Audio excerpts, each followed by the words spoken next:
Good day, I'm Dr. T and welcome to my office. So in a previous video, I talked about CER, claims, evidence, and reasoning, and how it had worked well for me and how I wanted to use it more in the spring. Okay, so by it worked well for me as in I did it like twice. So not a whole lot. I'm still learning a lot on this one, but I definitely, after doing it twice, I've learned a lot. Probably things I should have already known and should have been able to guess, but I still learned them. And so I want to kind of share a little bit of what I've learned on doing it twice and kind of going forward, some things I plan on changing or questions I have to deal with. Okay, for starters, I had this silly idea that, well, I was making a lab notebook page. I wasn't making a lab report. Yeah, no, this is a lab report. See, the difference is if you've got, a lab notebook page, so you're thinking about, lower level lab classes, ones where they fill in the boxes. Well, I was thinking, okay, I've got a box for claims, I've got a box for evidence, I've got a box for reasoning. Those are 3 boxes. I'm going to grade each box. I'm going to do it like this one. I don't need a rubric.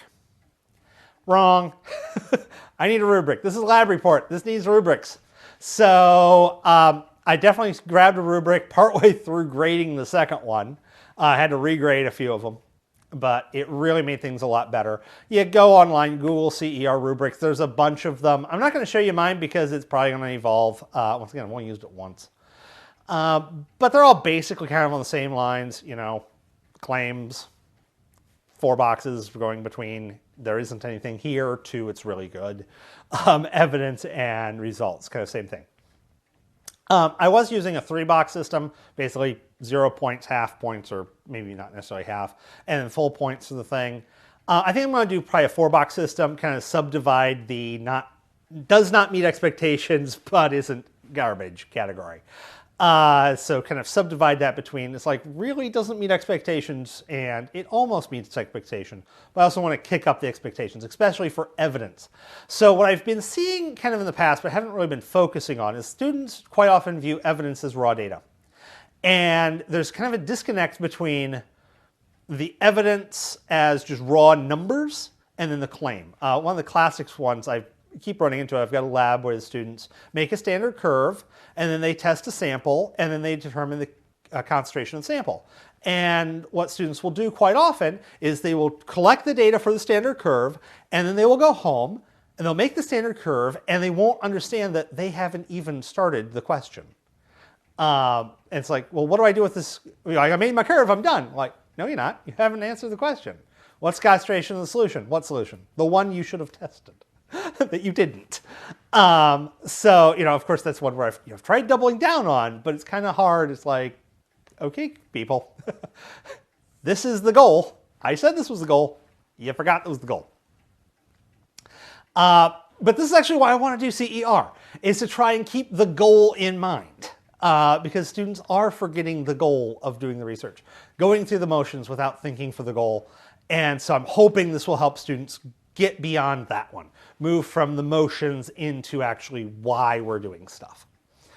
I've thought about doing EMRN grading. That's going to be excellent, mastery, redo, or not accessible. And then the latter 2, the students can redo their work to get a mastery. I would be much more tempted to do this if it wasn't for the fact that when I learned about it at Purdue this summer, basically most of the people who talked about it also basically said they weren't doing it again. It's like, this is a great spot, I'm never doing this again. In which case, like, that is not a glowing review. So that's something that's like, okay, no, maybe not. I think I'll just use a normal rubric. I'll keep this old school. Maybe in the future, but I think I'll just keep this old school. Okay, the second thing I kind of ran into, and this is quite often, once again, with students not keeping the goal in mind, which is definitely something I need to teach them, or at least try and help get them to learn, is science is not done the way we talk about science.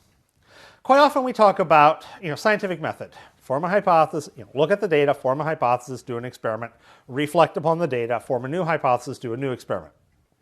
Okay, experiments are expensive things, and there's kind of economies of scale. So if I can do 2 experiments for the cost of 1 1/4, I'm going to do that. If I can, like, say, compare solubility of a thingamajig, well, I can look at the solubility of it versus different solvents. I could look at the solubility of it in those solvents at different temperatures. I could look at the solubility of other things that are related to it in those solvents at different temperatures. Now all of a sudden I'm not testing one hypothesis, I'm testing like dozens. But I didn't pay for dozens. I set up the experiment and each extra hypothesis was only a little bit extra. This is how science is normally done. You go gather data, you try and get as much data as you can, and then with all this data, you then try and test as many hypotheses as you can. Look at what we're doing with James Webb Telescope. We're comparing it to old Hubble telescope images. Like, hey, we got two images.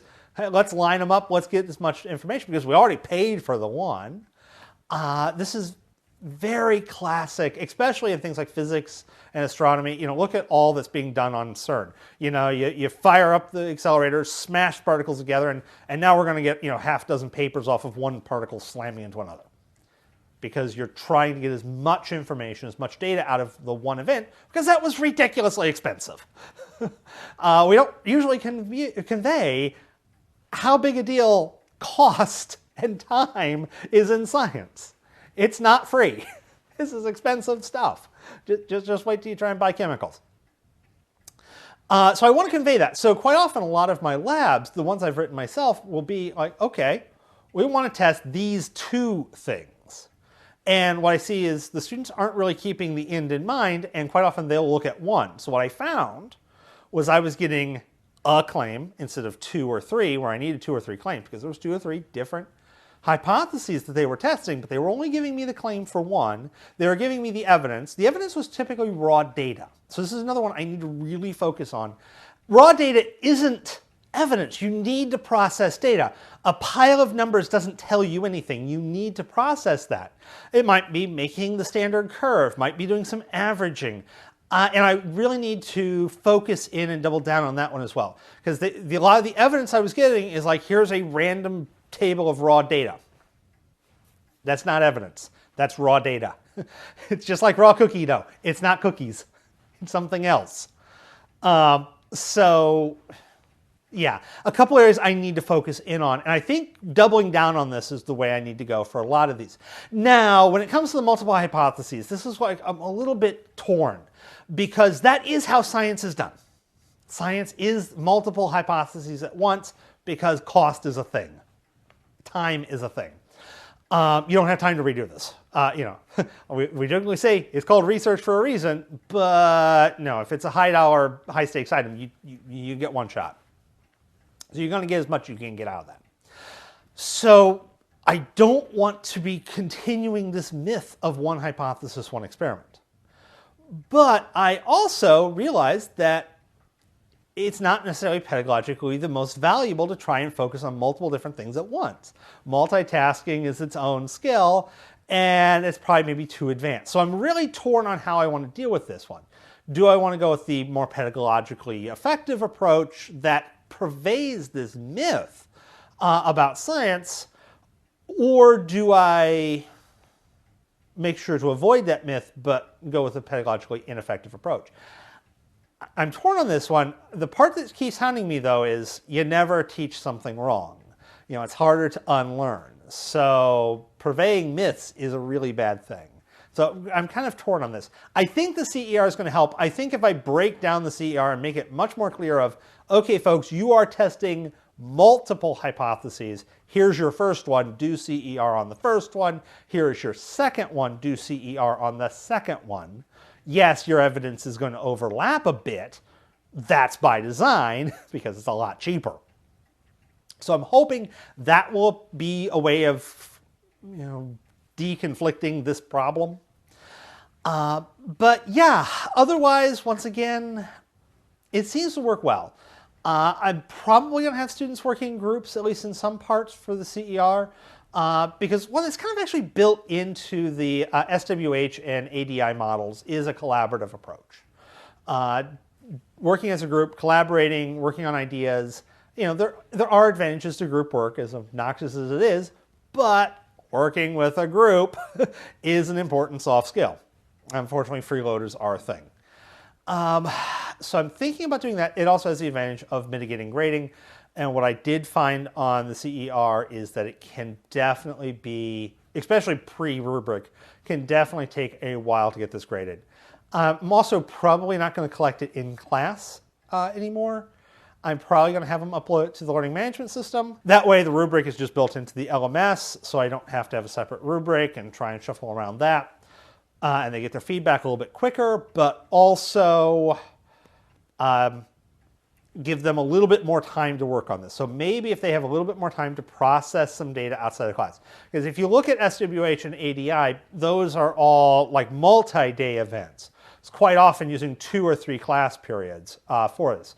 So you might very well have a pre-lab class period where the students are designing the experiment, and a class period where they are developing the experiment, and you may or may not have a third class period where the students are processing data. And obviously, that's a very different narrative. I'm not trying to do the full SWH or ADI, at least not yet. That's maybe the future. But that's a lot to go into. So if I at least give them a little bit extra time to think about it, work on it, process it, maybe an extra day or so, maybe I can get some of the benefits of doing that without going the full-on dedicating multiple class periods to this when I don't really have multiple class periods to dedicate to it. And it's kind of, it's always the dilemma. You only have so much time. And so how do you distribute time for different activities, etc. So yeah, a few thoughts on CER. Once again, I'm definitely pretty much sold on this. And if you're interested in it, I'd recommend go Googling around. I have not found like the book. This is one thing I am looking for. So Specs Grading has Specs Grading, the book. And it was really, really helpful. I have not seen a CER, the book. I need to look more for it. Hopefully I'll find that. But otherwise, have a wonderful day. I will see you in later videos.